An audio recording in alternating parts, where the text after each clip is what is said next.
Hello आप सभी लोगों को नमस्कार मेरी तरफ से। आज हम लोग इस चैनल पर एयरफोर्स नेवी यानी डिफेंस के पेपर के बारे में बात करेंगे। ये मॉक टेस्ट 5 होगा जो हम लोग आज यहाँ देखने वाले हैं। मॉक टेस्ट 5 देखेंगे हम लोग जो अभी होने वाले एयरफोर्स नेवी या डिफेंस के एग्ज़ाम को लेकर देखा जाए तो बिल्कुल ये आपका एक 20 क्वेश्चन का सेट होता है जिसमें बिल्कुल 20 क्वेश्चन को हर एक बात से एक्सप्लेन किया जाता है। इसका डीपली इस पर हम लोग बात करते हैं कि कौन सा कैसे वर्क कर रहा है, तो आप इसे ज़रूर लास्ट तक देखेंगे।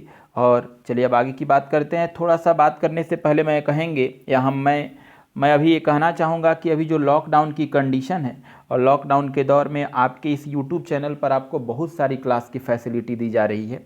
तो अगर आप इस चैनल को आज पहली बार देख रहे हैं, जिस चैनल का नाम है पांडे इंग्लिश स्टडी सेंटर, तो आप इस चैनल के अभी इस वीडियो को लास्ट तक ज़रूर देखिएगा क्योंकि ये एयरफोर्स नेवी का होने वाला एग्जामिनेशन बेस्ड क्वेश्चन पेपर है जो बहुत इंपॉर्टेंट है।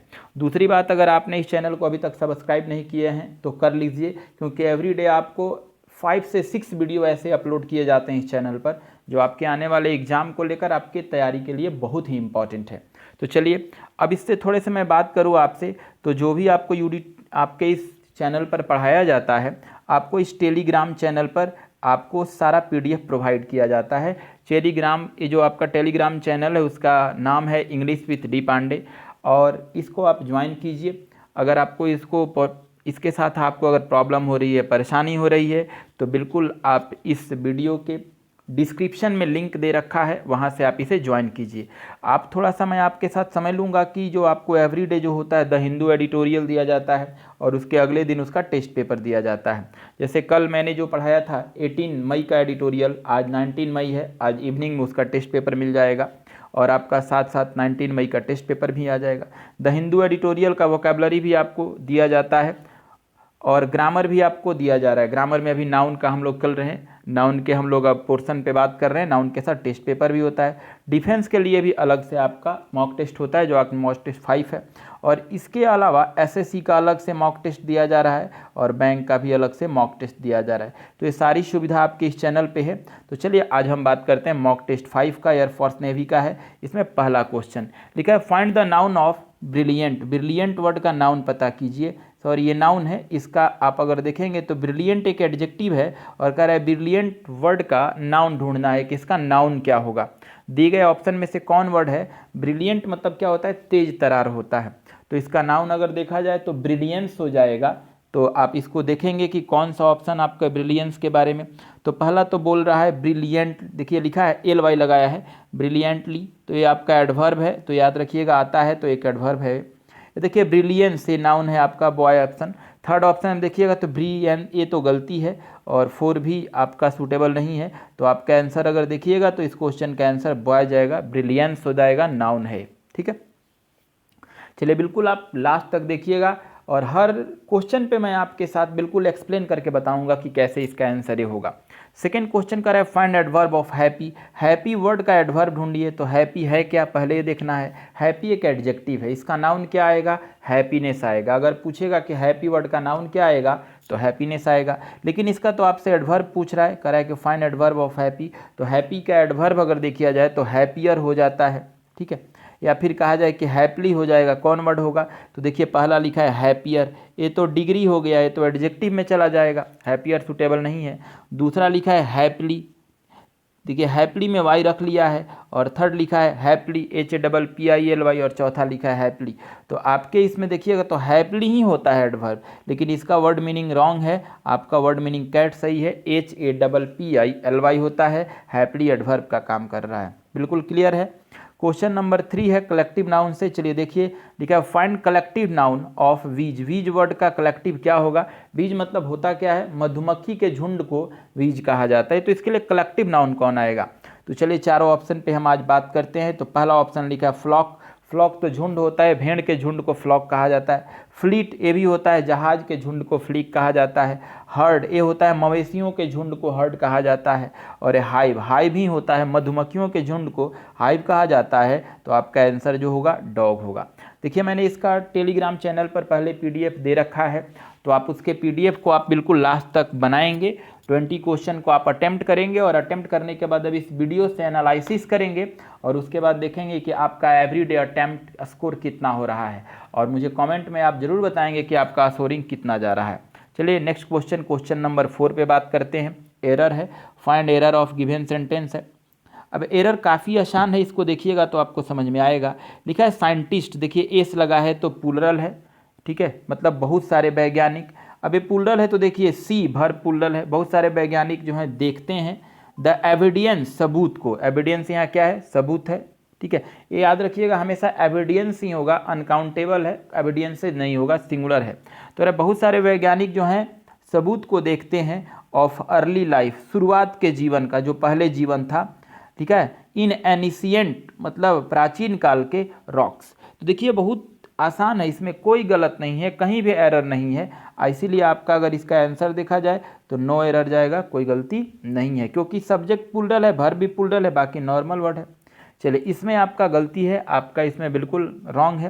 लिखा है before you finalize, question number 5 देखिएगा, लिखा है बिफोर यू फाइनलाइज। देखिए यहाँ पे बिफोर के बाद यू सब्जेक्ट है, यू सब्जेक्ट है इसीलिए वर्ब फाइनलाइज आया है। कह रहा है कि आपको अंतिम करने से पहले, फाइनल करने से पहले एनी ऑफ देम, किसी भी चीज़ को सर्च मतलब पता लगा लेना चाहिए, तलाश लेना चाहिए, एंड कंपेरिजिंग। अब देखिए अगर इसमें देखिएगा तो काफ़ी आसान है आपको, ये देखिए एंड है आपका ना, ये एंड के पहले देखिए, ये आप अगर देख रहे होंगे तो ये एंड है, एंड के पहले देखिए सर्च, सर्च आपका है, तो सर्च किसका काम कर रहा है, V1 का काम कर रहा है। तो एंड के पहले अगर V1 है तो एंड के बाद भी V1 होता है। एक देखिए मैं आपको एक कंसेप्ट बताता हूँ, अगर कहीं मानिए एंड लिखा है, ठीक है, और एंड के जस्ट पहले एक वर्ब V1 है, तो एंड के बाद भी आने वाला जो वर्ब होगा वो V1 ही होगा। क्लियर? अगर एंड है, एंड के पहले वर्ब V1 है तो एंड के बाद भी वर्ब V1 होगा। अगर बाय द वे मानिए एंड है और एंड के पहले अब V1 नहीं है बल्कि कहिए 2 + V1 है, अब इस एंड के पहले 2 + V1 इन्फिनिटिव है, तब भी याद रखिएगा कि एंड के बाद V1 ही होगा। अब सोचिए कि अगर एंड के पहले V4 है तब भी याद रखिए कि एंड के बाद V1 होगा। तो आप अगर देखिएगा यहाँ पर तो सर्च लिखा है, ये V1 में है, सर्च तलाशना, और एंड के बाद देखिए ये देख कंपेयरिंग लिखा है, तो कंपेयरिंग तो V4 में है, ये गलत है, तो आपका ये गलती है, आप यहाँ पे कंपेयर लिखेंगे, ठीक है। इसमें 2 अभी गलती है, एक तो मैंने सुधारा कंपेयर। अब देखिए एनी ऑफ देम जो होगा, एनी ऑफ देम कहने से ज़्यादा बेहतर होगा एनी वन कहा जाए, ठीक है।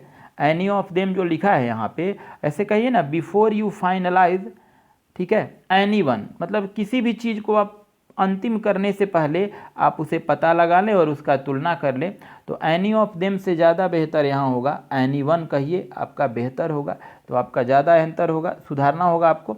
आप यहाँ पर एनी को हटा करके एनी ऑफ देम ना लिख करके एनी वन लिखेंगे और उसके बाद एक और यहाँ पे सुधारेंगे, कंपेयरिंग नहीं होगा, कंपेयर होगा। बिल्कुल समझ रहे होंगे आप, तो दोनों एक ही पार्ट में गलत है, इसलिए एरर आपका सी जाएगा। चलिए फिलर में चलते हैं, लिखा है fill the suitable word in option. आप ऑप्शन को पढ़िए और ऑप्शन पढ़ने के बाद इसमें सूटेबल ऑप्शन को फिल कीजिए। लिखा है आशीष ट्राइड, आशीष ने प्रयास किया था, देखिए ट्राई टू है, आशीष ने प्रयास किया था। स्मोकिंग धूम्रपान, जैसे कोई नशा करता है तो उसके बारे में, तो आशीष जो है प्रयास किया होगा नशा से संबंधित कुछ काम करने के लिए, बट लेकिन डिड नॉट सक्सीड, सक्सीड मतलब होता है सफल होना, लेकिन आशीष उस काम में सफल नहीं हुआ। तो एक बात मैं बताता हूँ, ध्यान से सुनिएगा, अगर कहीं बट लिखा है तो बट के पहले अगर पॉजिटिव है तो बट के बाद निगेटिव होता है, तो बट के बाद देखिए निगेटिव है, डिड नॉट सक्सीड, तो बट के बाद पॉजिटिव होगा। तो चलिए पहला ऑप्शन देखते हैं। पहला लिखा है ऑप्शन गेट अवे, आप लिख सकते हैं, बहुत बार आता है फ्रेज में, गेट अवे मतलब होता है बच निकलना, भाग जाना, गेट अवे मतलब लिखिए बच निकलना, भाग जाना। दूसरा लिखा है पुट आउट, पुट आउट मतलब होता है परेशान करना, ठीक है, खतरा बढ़ाना जिसको कहते हैं, पुट आउट मतलब होता है परेशान करना। थर्ड देखिए गिव अप, गिव अप मतलब होता है छोड़ना या त्यागना। डू अवे, डू अवे मतलब लिख सकते हैं मिटा देना होता है, डू अवे मतलब मिटा देना। तो इसमें अगर देखिएगा तो आशीष नाम का जो लड़का था वो नशा को क्या करने का कोशिश कर रहा था, छोड़ने का, लेकिन वो काम करने में ऐसा सफल नहीं हुआ। तो आप ज़रा सोच के बताइए, इसका आंसर ज़्यादा बेहतर कैट होना चाहिए। चलिए क्वेश्चन नंबर आगे 7 पे बात करते हैं। क्वेश्चन नंबर 6 हो चुका था, 7 लिखा है आशीना, नाम है किसी का, आशीना हैज़ इनवाइटेड, देखिए आसीना ने बुलाया, इनवाइट मतलब होता है बुलाना, आमंत्रित करना, सम ऑफ हर फ्रेंड्स, अपने कुछ दोस्तों को कॉफ़ी। देखिए एक बात ध्यान से अगर समझिएगा तो आपको क्लियर हो जाएगा कि अगर इनवाइट आप लिखे हैं कहीं पर और इनवाइट के बाद अगर आगे नाउन या प्रोनाउन आप लिखे हैं तो इस नाउन प्रोनाउन के बाद अब जो होगा प्रीपोजिशन टू आएगा। मतलब कहीं आप इनवाइट लिखिए और इनवाइट के बाद अगर कोई नाउन और प्रोनाउन आगे लिखे हैं तब उस नाउन और प्रोनाउन के बाद आगे प्रीपोजिशन टू होगा, क्योंकि इनवाइट हमेशा अपने बाद प्रीपोजिशन को टू ही लेता है। तो आप इसमें देखिए करा कि आसीना नाम की एक जो है वो बुलाया है अपने दोस्तों को, आसीना एक फीमेल है, आसीना ने निमंत्रित किया है, इनवाइट किया है अपने सभी दोस्तों को कॉफ़ी पर। तो इनवाइट के साथ देखिए यहाँ पे सम ऑफ हर फ्रेंड से नाउन का एरिया हो गया, तो यहाँ पे प्रीपोजिशन टू होगा, तो ज़्यादा बेहतर आंसर कैट होगा, इनवाइट के साथ टू लगता है। इस चीज़ को छोटा छोटा टर्म है आप याद रखेंगे तो ज़्यादा बेहतर होगा, लास्ट तक जरूर आप देखिएगा। Question number 8, find the best similar word. ये साइनो कह रहा है कि ये जो दो ऑप्शन दिया गया है इसका सिमिलर वर्ड खोजना है, कौन बेहतर सिमिलर वर्ड होगा। तो चलिए आप इसको कॉपी पर लिखिए, ज़्यादा बेहतर होगा। एम्पलीफाई, एम्पलीफाई मतलब होता क्या है? एम्पलीफाई मतलब होता है बढ़ा चढ़ा देना, किसी चीज़ को और अधिक कर देना, ठीक है। ऐसे कह सकते हैं कि आपका कोई मन जो है आपकी उत्साह को कोई बढ़ा दिया है तो एम्पलीफाई कर दिया। एम्पलीफाई मतलब होता है किसी बात का बढ़ावा देना, लिखेंगे। तो बूस्ट मतलब भी होता है उत्साह बढ़ाना या बढ़ावा देना, ठीक है। बूस्ट मतलब ये आपका ये ऑप्शन जो है उत्साह बढ़ाना, बढ़ावा देना। अब आगे लिखा है कॉन्ट्रैक्ट, कॉन्ट्रैक्ट का मतलब होता है कम करना, सिकुड़ने के सेंस में होता है। थर्ड ऑप्शन लिखा है कर्टेल, बहुत बार आया है, कटौती करना। फोर ऑप्शन लिखा है शॉर्टेन, शॉर्टेन मतलब भी होता है कम करना, छोटा करना। तो आपका तो एम्पलीफाई बढ़ाना है तो आपका ज़्यादा बेहतर आंसर कैट होगा। बाकी ए जो कैट नहीं एप्पल होगा, बाकी जो ये बी और सी डी है सब इसका साइनो हो जाएगा। तो ज़्यादा बेहतर ये साइनो है तीनों, कम करना तो होगा नहीं, इसलिए आपका आंसर जाएगा एप्पल होगा, बूस्ट होगा। चलिए कैजुअल लिखा है, बहुत अच्छा वर्ड है। कैजुअल मतलब क्या होता है? आकस्मिक होता है, अचानक, ठीक है। आकस्मिक होता है अचानक, जिसको हम लोग कहते हैं ओकेजनल, ओकेजनली हो गया। तो पहला ऑप्शन प्लान, प्लान मतलब तो होता है योजना बनाकर, ये तो अचानक का अपोजिट हो गया। दूसरा लिखा है ओकेजनल मतलब आकस्मिक, किसी को कहते हैं अचानक हो जाना। थर्ड में लिखा है डिलाइबरेट, इसका मतलब ये होता है जानबूझकर, तो ये तो दोनों साइनो हो गया, प्लान और ए। चौथा लिखा है सीरियस, ये तो गंभीर रूप से, ये तो होगा ही नहीं। तो चारों ऑप्शन में से ज़्यादा बेहतर आंसर आपका ओकेजनल हो जाएगा, आकस्मिक। चलिए फाइंड अपोजिट वर्ड, अब अपोजिट वर्ड ढूंढना है आपको, कौन होगा? तो हिंडर है, बहुत अच्छा वर्ड है। लिखिए हिंडर मतलब होता क्या है? हिंडर मतलब होता है बाधा डालना, यानी आपको रोकना, बाधित करना। बहुत बार हम लोग पढ़े भी हैं। तो हिंडर मतलब होता है बाधा डालना, रोकना। तो इसका अपोजिट क्या होगा? सहायता करना, आगे बढ़ाना। तो चलिए ऑप्शन को चेक करते हैं। पहला ऑप्शन है अरेस्ट मतलब गिरफ्तार करना। दूसरा ऑप्शन है ऐड, सहायता करना। थर्ड ऑप्शन है चेक, जांच करना। और फोर ऑप्शन है कर्व, कम करना। तो दिए गए चार ऑप्शन में से कौन ज़्यादा बेहतर आपका आंसर होगा? तो ज़्यादा बेहतर आंसर बॉय होगा, ऐड होगा। ऐड का मतलब क्या होता है? सहायता देना, समर्थन करना। चलिए आगे। अब अगला क्वेश्चन है 11 है, इसका अर्थ हुआ सबटली। इसका सबटाइल का मतलब होता क्या है? संवेदनशील होता है, लिख सकते हैं। या बिल्कुल कहा जाए कठोर, लिख सकते हैं आप। संवेदनशील कहिए या क्रूर कहिए, कठोर कहिए, इसके लिए हो जाएगा। तो देखिए फाइन, फाइन मतलब तो अच्छा हो जाएगा, होगा ही नहीं। अब आगे लिखा है इम्प्लाइड, इम्प्लाइड मतलब लिखिए अस्पष्ट होता है, बहुत बार आया है। इम्प्लाइड का अर्थ होता है अस्पष्ट। इनडायरेक्ट का मतलब भी होता है अस्पष्ट। तो आपका हार्श, हार्श मतलब होता है कठोर। तो आपका सबटाइल का साइनो जो होगा हार्श होगा, आंसर डॉग हो जाएगा, ठीक है। चलिए क्वेश्चन नंबर हम लोग आते हैं 12 के डायरेक्शन को पढ़ते हैं। लिखा find meaning of phrase, phrase का मीनिंग पता करना है। तो पहला फ्रेज क्या लिखा है? Ill at ease, ill at ease लिखिए, बहुत अच्छा वर्ड है। इसका मतलब होता है बेचैन होना, अनकंफर्टेबल होना। इल एट एज का अर्थ होता है बेचैन होना, अनकंफर्टेबल हो जाना। तो दिए गए चार ऑप्शन में से ढूंढते हैं।